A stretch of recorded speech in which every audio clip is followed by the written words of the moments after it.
બાગાયતી ખેતી કરતા ખેડૂત મિત્રો, બાગાયતી પાકોના કાપણી પછીના બગાડ અટકાવવા ખેતર પર માળખાકીય સુવિધા ઊભી કરવા અંતર્ગત જ એક યોજના કે જેનું નામ છે ખેતર પરના સોર્ટિંગ, ગ્રેડિંગ, પેકિંગ એકમ ઊભા કરવા, એના વિશે આપણે માહિતી મેળવીશું. ખેડૂત મિત્રો, તેની ભાષામાં આ યોજનાને ગોડાઉન તરીકે પણ ઓળખે છે.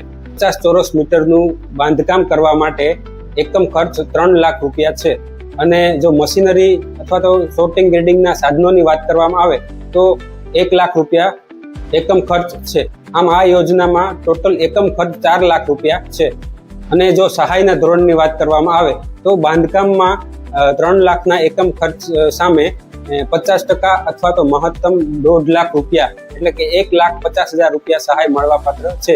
અને મશીનરી એટલે કે સાધનો ખરીદો છો એમાં 1 લાખ રૂપિયાના એકમ ખર્ચ સામે 50% અથવા તો મહત્તમ 50,000ની સહાય. આમ જોઈએ તો આ યોજનામાં કુલ સહાય 4 લાખ એકમ ખર્ચ સામે 2 લાખ રૂપિયા મળવા પાત્ર છે.